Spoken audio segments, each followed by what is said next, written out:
White salwar कमीज़ वाला आज पता चला जी वो डीएसपी है और उसने वालिदैन को धक्के मारे। तो अगर इसने अपनी माँ का दूध पिया तो पंजाब में आके फिर हमें को चैलेंज करें, हम इसको बताएंगे कि कैसे लॉ क्या होता है। इस तरह के बंदे के पीछे आने जाने के लिए ट्रैवलिंग अलाउंस पूरे पाकिस्तान में वो राइशें रखता रहा। 25 मुलजमान पुलिस ने गिरफ़्तार किए हैं और बाई एयर वो आता जाता रहा है। तो ये मुझे बताएं क्या एक आम आदमी के लिए पॉसिबल है? मैंने रिट फाइल की सिंध हाई कोर्ट में तो लोगों ने कहा जी ये पागल हो गए हैं, इस वकील को कोई कानून का पता नहीं है।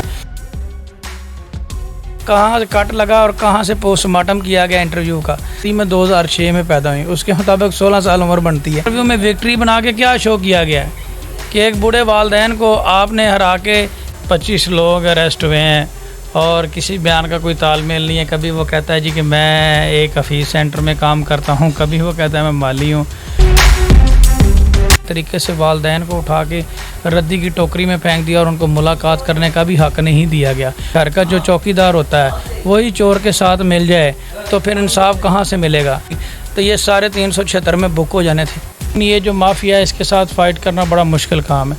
हमें भी और मेहदी भाई को भी डिफरेंट काइंड ऑफ मुख्तलिफ तरह के थ्रेट्स आ रहे हैं।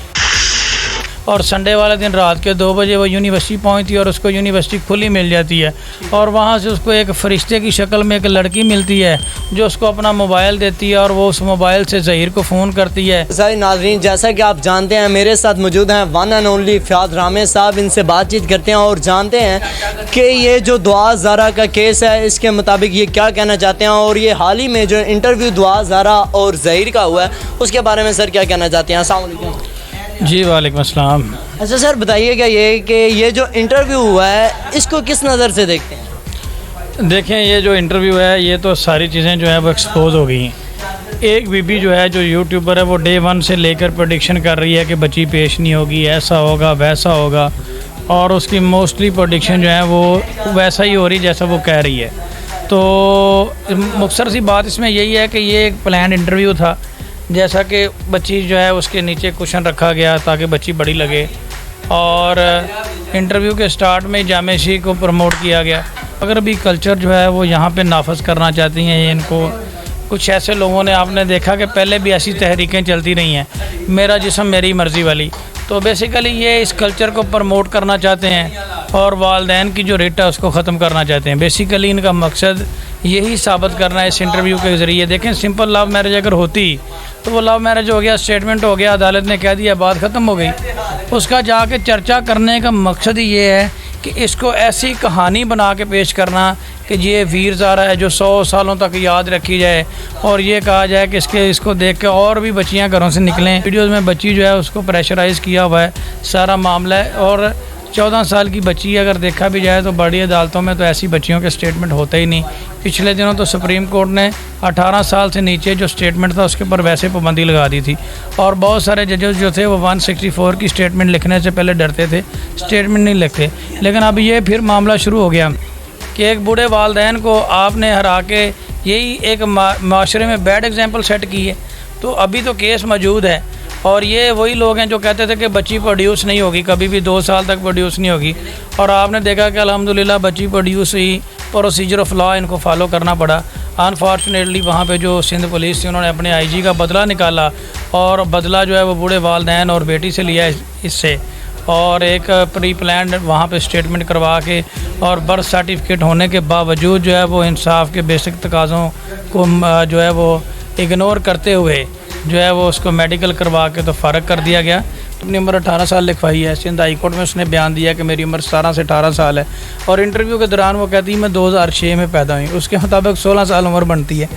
तो ये देखें कि इस बच्ची के किसी बयान में कोई क्लैरिटी नहीं है, कहीं ये 16 कह रही, कहीं ये 17 कह रही, कहीं ये 18 कह रही। इसलिए ये मैं इसको कहता हूँ कि ये माइनर है, इसको ये पता ही नहीं कि ये क्या स्टेटमेंट दे रही है। और ये उन लोगों की कस्टडी में है जिनको पता है कि अगर ये स्टेटमेंट हमारे अगेंस्ट दे दीजिए तो ये सारे 376 में बुक हो जाने थे। और ये क्योंकि ये सारा केस लड़की के स्टेटमेंट के इर्द गिर्द घूम रहा था तो इनको पता है कि अगर बच्ची ने स्टेटमेंट दे दिया तो ये तो सारा जना बन जाएगा और 376 की सज़ा है। जैसा कि मैं पहले दिन बताता रहा हूँ, सज़ाए मौत है, उम्र कैद है। उससे बचने के लिए 51 डेज़ तक जो बच्ची इनकी कस्टडी में रही है, ये बच्ची को वही सबक रटाते रहें और वही रटा रटाया सबक बच्ची ने आके इंटरव्यू में दोहरा दिया। तो इसमें कोई सरप्राइज़ होने वाली तो बात नहीं, ये प्री प्लान्ड इंटरव्यू था और इंटरव्यू को आपने देखा कि जगह जगह पे कट लगे हुए हैं। कट से मुराद ये कि एडिट कर कर के इंटरव्यू बनाया गया, कट लगा और कहाँ से पोस्टमार्टम किया गया इंटरव्यू का। तो बेसिकली ये जामे शरी इंटरव्यू जो है इसको इन्होंने जामे शरी प्रोडक्ट की जो है वही प्रमोट की, इसके अलावा इस इंटरव्यू में कुछ नहीं है। फ्यूचर में अब इस केस को किस तरफ लेके जाया जाएगा, क्या करने जा रहे हैं? देखें जी, अभी देखें कभी किसी केस में ऐसा नहीं देखा सिंपल लव मैरिज के केस में, ये प्योरली ह्यूमन ट्रैफिकिंग है। हम आज भी अपने मौक़िफ़ पे कायम हैं और हक़ साच के साथ खड़े और खड़े रहेंगे।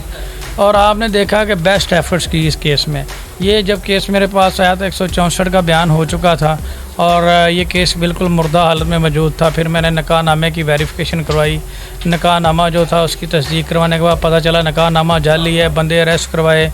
फिर मैंने रिट फाइल की सिंध हाई कोर्ट में, तो लोगों ने कहा जी ये पागल हो गए हैं, इस वकील को कोई कानून का पता नहीं है, तो कभी कुछ नहीं होगा, लड़की प्रोड्यूस नहीं होगी। फिर आपने देखा कि IG सिंध तब्दील हो गए, उनको हमने तब्दील करवाया बच्ची ना पेश होने की वजह से। फिर आपने देखा कि सिंध हाई कोर्ट के जजेस ने कहा कि ये ह्यूमन ट्रैफिकिंग का मामला है और FIA को इन्वॉल्व किया गया, मिनिस्ट्री ऑफ इंटीरियर को इन्वॉल्व किया गया। फिर आपने देखा कि ये बहावलनगर के इलाके से ये बच्ची बाजियाब हुई और वहाँ पे कोर्ट में पेश हुई और वहाँ पे जाके आपने देखा कि किस टेक्निकल तरीके से वालदैन को उठा के रद्दी की टोकरी में फेंक दिया और उनको मुलाकात करने का भी हक़ नहीं दिया गया। ये कौन से कानून में लिखा कि वाइट शलवार कमीज़ वाला आज पता चला जी वो DSP है और उसने वालदैन को धक्के मारे और कहा कि जी मैं इसका बाप हूँ, तो उसके क्या बाप का केस था जो वो पर्सनल हो गया। ये पुलिस ऑफिसर पंजाब में होता तो हम इसको, मैं ओपनली कह देता हूँ, अगर इसने अपनी माँ का दूध पिया तो पंजाब में आके फयाज रामे को चैलेंज करें, हम इसको बताएंगे कि कैसे लॉ क्या होता है। ये स्टेटमेंट दिलवाए जा रहे हैं, बच्ची को एज ए वेपन यूज़ किया जा रहा है और ये सारी कहानी तो खुल गई है, इसमें हमारे बताने की ज़रूरत नहीं है। ये बेसिक प्रिंसिपल ऑफ जो लॉ थे वो इग्नोर किए गए। आपने देखा कि बर्थ सर्टिफिकेट को रिजेक्ट किया गया, वालदैन के साथ मुलाकात नहीं करवाई गई और टेक्निकल तरीके से बयान करवा के इस केस को फ़र्क कर दिया गया। और अगला स्टेप ये है कि सिंध पुलिस, अब मुझे पूरी उम्मीद है कि ये FIR खारिज करके इनको फ़ारिग कर देगी कि अब दुआ ज़ारा को रिकवर करने का कोई आखिरी हल हो। जी, इसमें हम देखेंगे, इसमें एक ये लीगल प्रोसीजर हम देख रहे हैं, अभी वो हम अपनी स्ट्रेटजी यहाँ पे शो नहीं करना चाह रहे।